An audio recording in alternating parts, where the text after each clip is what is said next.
Hello, my name is Courtney and this is the Vanderbrook channel. Over here we document or are planning to document the next 2 years of our debt payoff. We plan to be done in 2 years.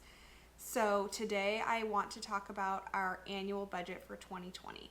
So this is a new thing that we're doing. I've never budgeted for the entire year before, but after looking at what we actually spent in 2019, which there is a video that I posted last week if you want to look at that, it can be really informative for what a family really spends for the year or can spend. Feel free to watch that. So today I'm going to talk about what we have budgeted for the entire year of 2020. One thing we learned about after looking at our 2019 spending is that there was a lot of stuff that we ended up going probably more over budget on than we would have if we would have just planned to spend for it in the first place. Then we could have made a realistic budget for those items instead of not doing that. So this year we decided to take a different approach and just plan for each of the categories that we actually spend in, look what we did in 2019, and then what we plan to do in 2020. We kind of talked about it. There's a couple funds that we will fund each month, so like a sinking fund, and other stuff we will just fund as they come up, and I'll talk about that a little bit too. So let's just get into this and what we are planning to spend for 2020. All right, so we are going to start with housing and utilities. So for our mortgage, it is $1,379.65 a month. So that is over here in this monthly average column. And then in this first column is what we plan to spend for 2020. And then this middle column, kind of confusing, but that is what we spent in 2019, our actual spending.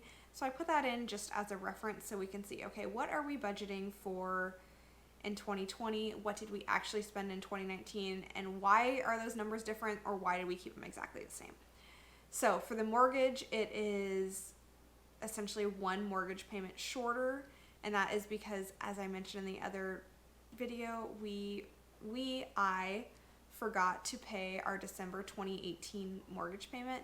I budgeted for it. I thought I went in and paid it, but then when I went to go pay our January 1 payment, I realized that we still had not paid our December payment, so I paid both of them at the same time. That made the 2019 overall mortgage payment a little bit higher, so we will go down $1,300 less in 2020. I have it on auto pay now, so we should not have that issue again.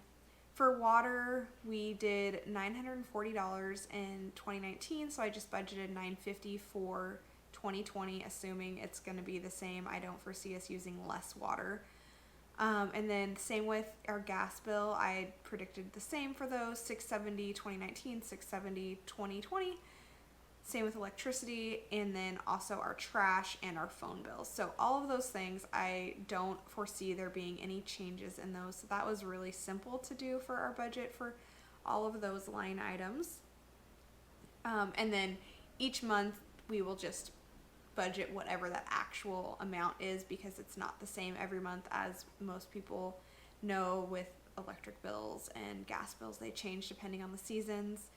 For us, in the summertime, we have like a $9 gas bill, and it's just the fee for having the gas service, because we don't actually use gas in the winter. It is only used for our fireplace, which you see behind me, which heats our entire house, so we don't need it when it's hot out. And then kind of similar ideas with like our electric bill and stuff. It just changes based on the seasons and what we are doing. Next, I'm going to talk about our food budget. So there are two things in that category: groceries and restaurants. So as I mentioned in my last video, our goal in 2019 was always to do $300 a month in grocery spending. We did do a shelf challenge month where we only spent $80, and then we also had really high months where we spent $1,000 because we paid for our CSA, which stands for Community Supported Agriculture. We subscribe to a farm essentially, and then weekly from June until Thanksgiving we get a box of produce that we then use throughout the week. We still plan to do that this year. The only real change that we have is that we are going from trying to budget $300 to doing $350. I think that adding that extra $50 will really help us, because I think what usually happens is we end up going over budget a little bit, and then we're like, well, we already did, so let's, like, why try any harder? So with $350, we talked about it and how we just need to be on the same page, and when we no longer have ice cream money, we can stop buying ice cream. We typically always have food in the house, so if we have a week, we run out of food and we have or we run out of money and we have a week left in the month, we will still have food in our house. I pretty much can guarantee that. So $350 a month comes to $4,200 for the year. We will likely again in March have a heavier month, but then it should average out over the summer months, where we'll do $250 a month to account for the fact that we get that produce box. And then in restaurants, we will do $200 a month for our budget, so $2,400 for the year. We realize when we try to not budget anything that we go out anyways, so we just want to give ourselves that $200, and we know, okay, we can go a couple times, and then once we've done that, then we're done. We just, after doing this for so long, we know ourselves and we know what we're going to do, so we don't want to totally deprive ourselves of everything, because this is a long journey for us. We don't have a small amount that we're paying or a small amount of years. Overall, this will have taken us about 4 years to complete, so we are about halfway done right now, and that's a long time to not do certain things. So that is a decision that we've made in terms of our restaurant budget. Typically what that really looks like is we go out for a beer after having eaten dinner at home, and we do that a couple times a month, and then occasionally we'll go out with friends or family. So that is the food category.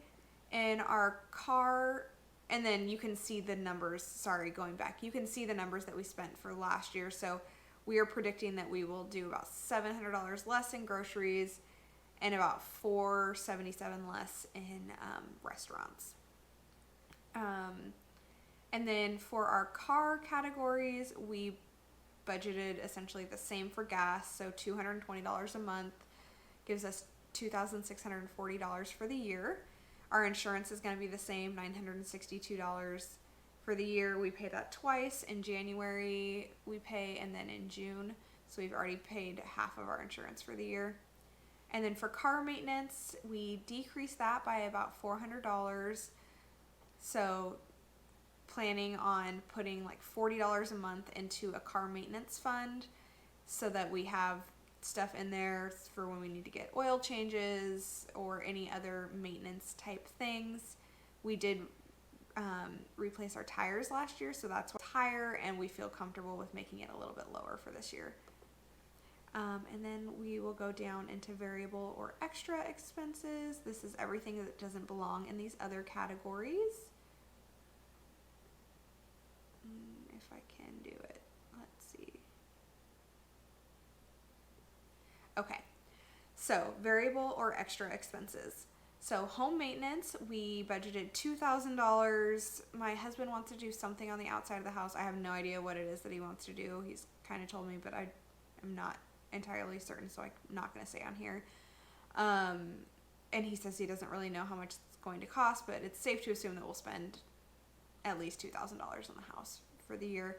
We spent $6,900 last year, and we did a lot of things that aren't going to be repeated this year. We painted our house. We don't need to paint it again. We got a new garage door. We won't have to do that again. And yeah, so ideally we spend a little bit less on home maintenance this year. Since we've lived here, have done a lot every single year, and it would be really nice to have a little bit lighter of a home maintenance year. I feel like everything I'm saying, I like want to knock on wood, but it's going to be a lighter year. For fun money, we are budgeting $50 a month for each of us, so $600 each for the year. We're going to do something a little bit different than last year. Last year, we would get $50, and then whatever was left over at the end of the month, we'd put towards debt. This year, we've decided that we get $50 in our account, and it's locked into that account and we can choose to spend it that month or save it for the next month, so that if we know, like, okay, I'm going to go have a girls' weekend in June, I will save my money for that weekend. And so maybe spend like $10 or $15 one month, but then have $80 the next month. And then with a goal of spending $600 each. We both came really close last year. I spent $628 and my husband spent $708. And so I think it'll be easier for us to stick closer to that $600, because we know, whatever money's in our account we can spend, but we can't spend more than that. For our baby, I had budgeted $200 more than what we did this year, or in 2019. We're still going to have our daycare expenses. They went up slightly in the middle of 2019, so I expect that we'll be paying a little bit more for that. And then we will do probably essentially the same things we did this year for him. For our pet, we have an English Bulldog, and we spent $19.25 on her last year, and I just budgeted $2,000 for this year because I don't expect it's going to be less. Entertainment, we are budgeting $58 less, so $1,000 instead of $1,058. We will do baseball season tickets again this year, and then we'll probably go to a couple other sporting events. Really, that's where most of the money goes. And then see a movie here or there. And then vacations, we are budgeting $800 less, $4,000 for the entire year. That is going to include $2,000 for a trip to Hawaii. And that is a realistic amount based on the way that we're doing it. And I'll share more about that later. And then $500 each for each of our birthdays. So this year, kind of similar to last year, we're gonna do like trips for our birthday. I'm gonna go to Portland, and then we're not sure what we'll do for my husband's birthday, but it's nice to just have a little bit of money for that. Then we plan to go camping several times over the summer. And again, this is another one of those things where a lot of people during their debt-free journey say, don't do anything in terms of vacations or eating out or any of those extra things. We realize that we're going to do them as long as we can do them in a smart way, and we budget for it. Our lives will be better, and we will be able to stay focused better than if we don't do it. So that's why we do it. Let's see, in gifts, we budgeted essentially the same. I assume we'll have a couple birthdays to go to, or a wedding, or something where we're going to need to bring a gift, a baby shower. And then holidays, we budgeted $700 instead of the $672 that we spent last year. As I mentioned in my last video, we wanted to spend $400 on Christmas and ultimately spent more than that, and the amount that we spent felt really good and appropriate, so we want to plan to spend the same for next year. And then for the gym, essentially the same, planning to spend about $280 a month, because that's what it costs for our two memberships. We both go to gyms that have, like, it's essentially like a class each time. My husband goes to Orange Theory Fitness and I go to Burn Boot Camp. It works really well for us. We get good workouts in the process, and we stay motivated to go. And we haven't had that with any other things that we've tried, so we are planning to stick with it. Our health is important for us, and our fitness is important to us. Sorry, my eyes are getting really dry. That's why I keep, like, winking at you. I'm sorry. Whew. All right, back to it. All right, so we did the gym. The garden, I'm budgeting $300 less for this year because we are not going to be putting in new irrigation, but I will plan to buy some starts. We'll buy, I don't know what, compost. I have not been able to think of the word compost forever. We'll buy compost, we'll buy all the stuff for the garden, so that's going to cost money, but we don't need to spend $500 this year. For clothing, we are doing, and it doesn't say it on here, but we're doing a clothing/hair budget this year. We've decided that we want to plan to spend some money on our appearance, and not just mine, my husband's as well. He typically cuts his hair, and he recently went to get his hair cut because he had just been putting it off and putting it off. And he kind of just brought up to me like, hey, can we just plan on spending a little bit on our hair and probably assume we're going to buy some clothes over the course of the year and put it in there. So we decided on $750 as our number, giving us $6,250 for a monthly budget. So that is another budget fund where we will put the money in each month, and if there is stuff in that account we can spend it, and if not we will not, which I think will work well in terms of like clothing. We can look and say, yeah, no, there's nothing in the clothing budget, clearly we cannot buy these items. And then miscellaneous, $1,000. We spent $1,525 last year, and we're just hoping to spend $500 less because I don't really know what's in the miscellaneous account, but maybe this year we'll spend $500 less, and that would be cool. And then a new budget item that we have is alcohol. So we did not have a line item for alcohol last year. I think it's part of why our grocery bill was so high is because we would often put it in our grocery bill. And so this year we just decided that it would be good to track how much we're spending so that we can know what we're spending on alcohol. I mean, typically we have beers with friends. We'll buy beers and have beer at home. And so we just wanted to have a line item for that so we knew where to put it and we weren't questioning it other places. So that gives us like $40 a month essentially to spend on beer. And I think that's right. Yeah, that's right. We actually already spent $98 on beer, right? Like on the cusp of last year / this year. And we did put it in this year's fund. So we really only have $400 left to spend, but we also have 4 cases of beer in the garage. So we should be good for a while. So overall, our total spending for 2020 is planned to be $59,904, which is awesome because last year we spent $68,873. And then our big goal for 2020, let's see if I can scroll down just a little bit to show you. Maybe. Again, apparently my computer doesn't scroll. So our big goal for 2020 is that we send $70,000 towards debt. We did $60,000 last year. Again, sorry, my eyes are getting really dry. We did $60,000 in 2019, and so we're hoping that we can do $70,000 in 2020.